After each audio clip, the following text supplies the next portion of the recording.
Yeah, sorry, I'm not doing all these intros, bro. My bad. Maybe you're looking forward to it. Maybe you're not. But welcome to percents. We're gonna do some percents today with proportions.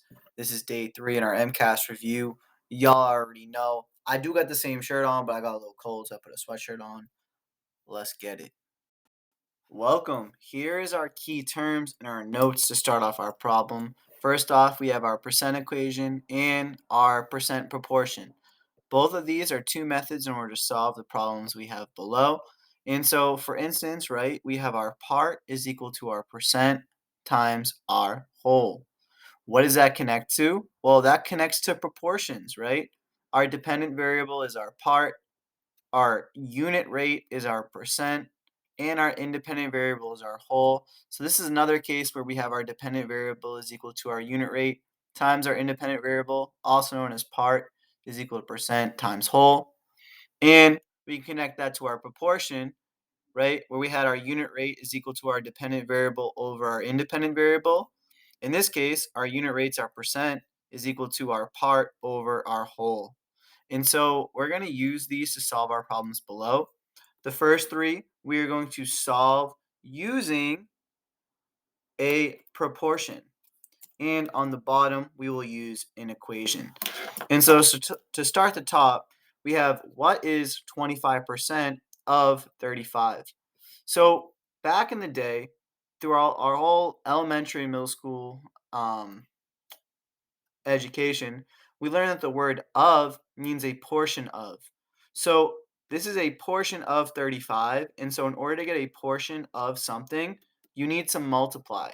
And so this is just saying right off the bat, we're doing 25% times 35, or we can set up a proportion. So when I annotate this is 25%. So this has a percent on it. So clearly that's our percent. What is 25% of 35?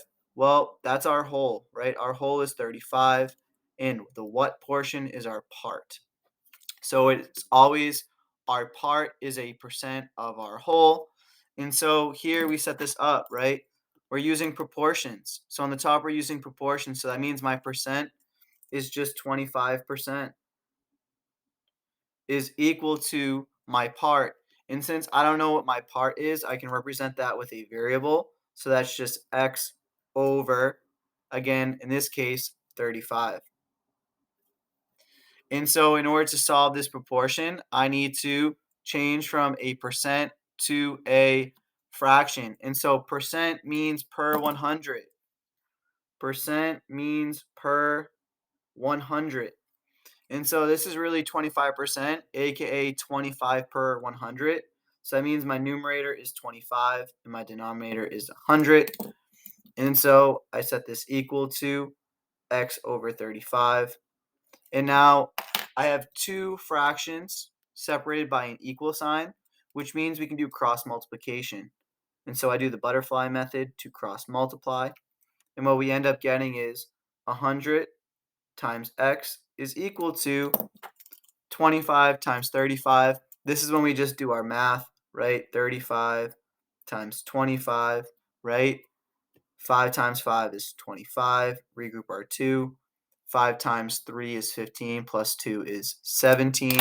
Now we're moving over a place value, so I add a placeholder. And so technically this is 2 times 5, aka 20 times 5. So 2 times 5 is 10, so I regroup my 1. 2 times 3 is 6, plus 1 is 7. And so 5 plus our placeholder is just 5. 7 plus 0 is 7. 1 plus 7 is 8. And so this means I end up getting 100x is equal to 875. And now this is just a one-step equation, so I divide both sides by 100.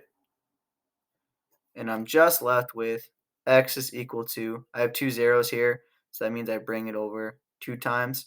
So I get 8 and 75 hundredths. Now, let's go over to our next percent problem. Here we have 18 is 125% of what number? Remember, it's always our part is our percent of our whole. We don't know what our whole is, so that is just x.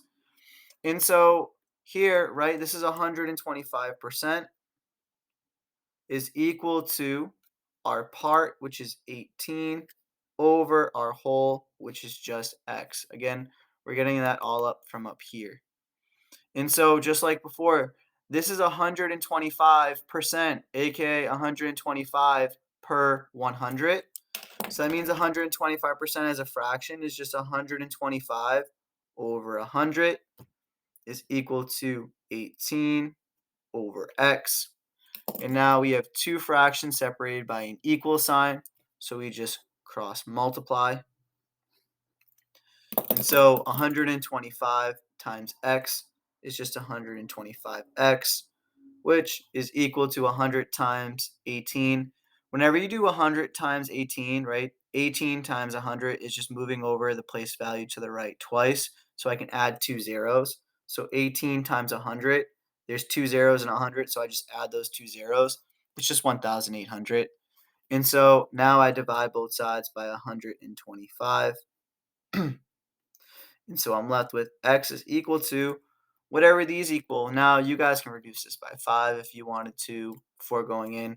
But if you trust your division, you can just get right into it. And so remember, our numerator is always our dividend. So the 1800 goes inside our division symbol, and the 125 goes on the outside. And so 125 goes into 1 0 times, 125 goes into 18 0 times, 125 goes into 180 once. Again, we're not worried about going over division in this case, but we're showing it just because this is what you're going to do on MCAS. 10 minus 5 is 5, 7 minus 2 is 5. And so we end up getting 55. We want to carry down our 0. And now let's estimate, right? How many times do you think 125 goes into 150? So maybe we say 5 times. 5 times 100 is 500. 5 times 25 is 125, so that'd be 625. That's not it. So we know it doesn't go in 5 times. What about 4? And so 4 times 100 is 400. 4 times 25 is 100. So it's going to go in 4 times. 4 times 125 gives us 500. And so 550 minus 50, 550 minus 500 just gives us 50. Again, we don't have anything left to carry down. So this is when we add a decimal and carry up to our quotient, add a 0, carry it down. We already got this. 125 goes into 500 4 times. And so we end up getting our answer is going to be 14 and 4/10. And so what this means is our original whole was 14 and 4/10. So all we did is, since our percent is greater than 100, it makes sense that this increased. We're going to see on Friday's lesson that this is what we call a percent increase. And now finally, on our last part, we have 13 is what percent of 20. Remember, it's always our part is our percent. The word of means multiplication of our whole. We don't know what our percent is, so that's just x. Again, we don't know what our percent is. That's just x, so we get x percent is equal to our part, which is 13, divided by our whole, which is 20. There's two things you can do. You can either get a denominator of 100 by multiplying this by 5, or get it as a decimal. I've been teaching you guys just to get it as a decimal, so that's what we're going to do here. And so we do our numerator is 13. Our denominator is 20. So our numerator is always our dividend. Our denominator is always our divisor. 20 goes into 13 0 times. We add our decimal, bring it up, add a 0. 20 goes into 136 times. So we get 120. Subtract. This becomes 10. We add a 0. 20 goes into 100 5 times.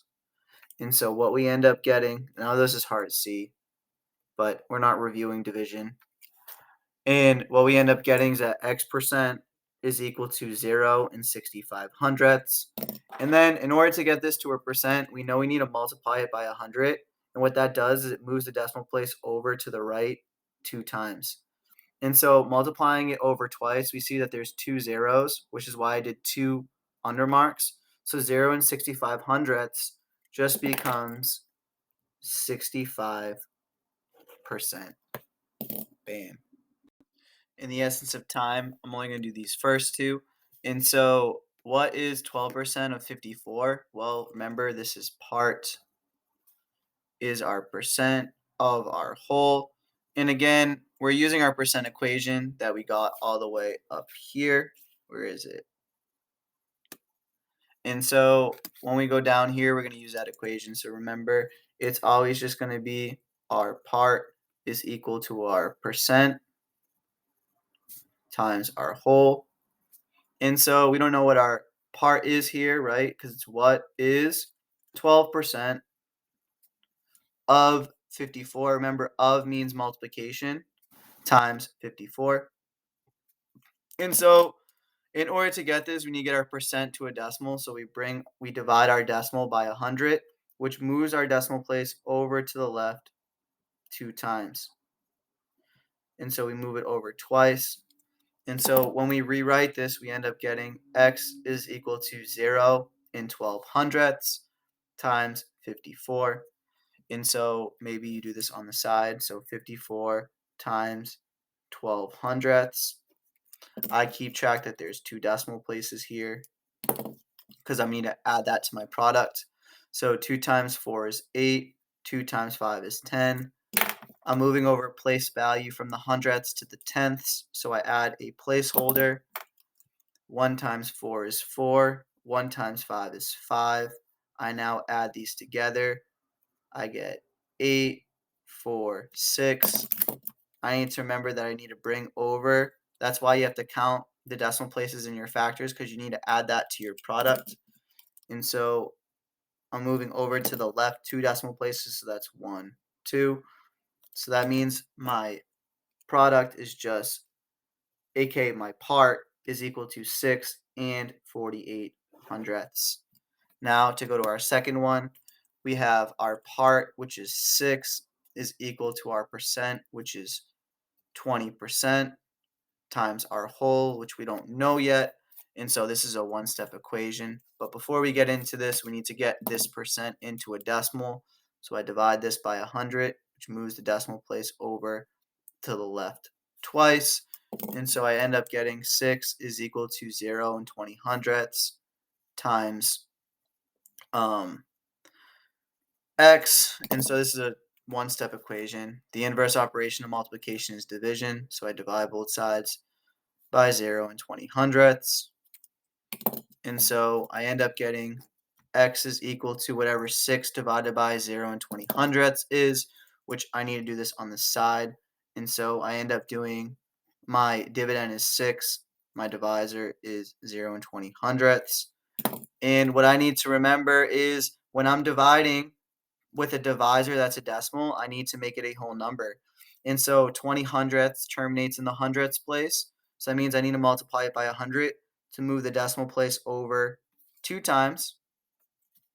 So I multiplied it by 100, which means I do 6 times 100, which moves the decimal place over to the right, 1, 2. So I end up getting 600. So this just becomes 20 as my divisor and 600 as my dividend. 20 goes into 60 3 times. Bam. Bring down the 0. 20 goes into 0 0 times.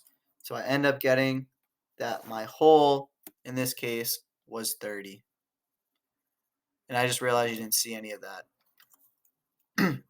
It's right there.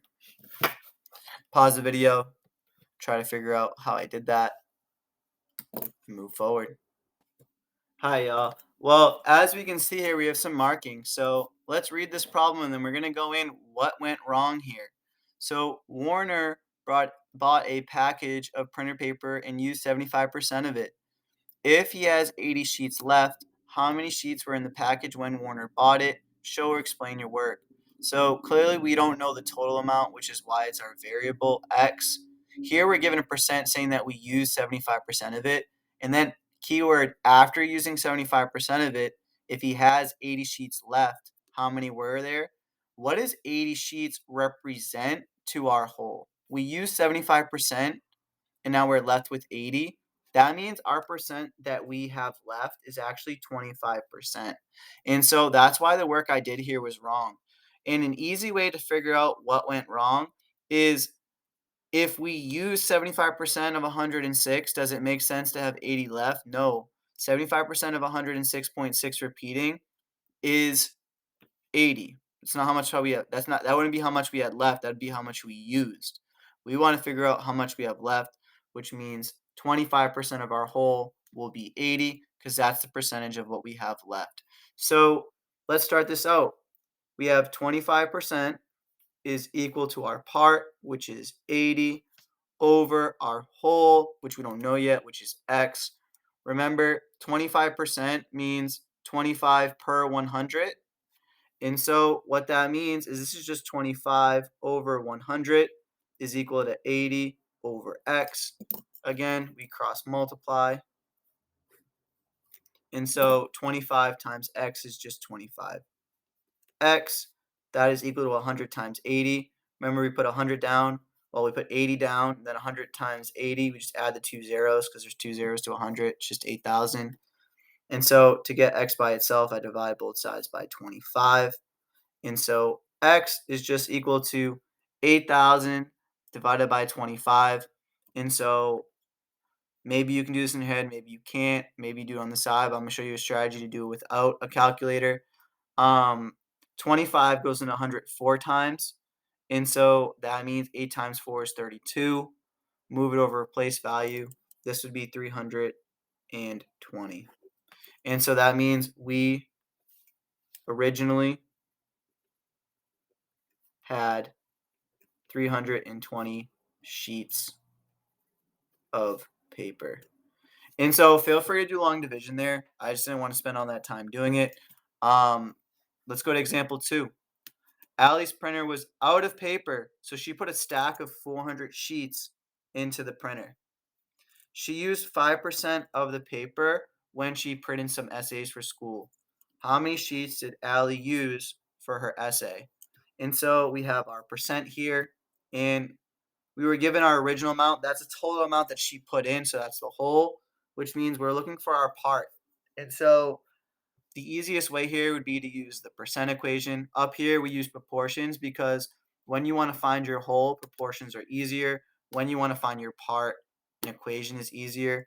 And so remember, it's just part is equal to your percent times your whole. And where does this connect to? This connects to proportionality, because this is our dependent variable is equal to our percent, which is just our unit rate, times our whole, which is our independent variable. And so the amount we use depends on our percent and our whole. That's simple. So our part, we don't know yet. We don't know how much was used. Our percent was 5% times our whole, which is 400. And so in order to solve a percent problem like this, we convert this percent to a decimal. And we do that by dividing it by 100. So we move the decimal place over to the left 2 times. And so we end up getting that 5% is just 0 and 5/100 times 400. And so now what I need to do is I need to multiply. So maybe I do this on the side. 400 times 0 and 5/100. I keep track of the decimal places in my factors. So there's 2 decimal places there. So that means in my product, I'll need to add them back. 5 times 0 is 0. 5 times 0 is 0. 5 times 4 is just 20. Then move over a place value. And then this is just your zeros. So you add and end up getting 2,000. Again, I add my decimal places back into my product. So I move it over to the left 1, 2. And so we end up getting 0 and 5/100 times 400 just ends up giving us 20. That's a long essay. So what we can say is they used 20 sheets of paper for their essay. Bam. And those are our 2 problems.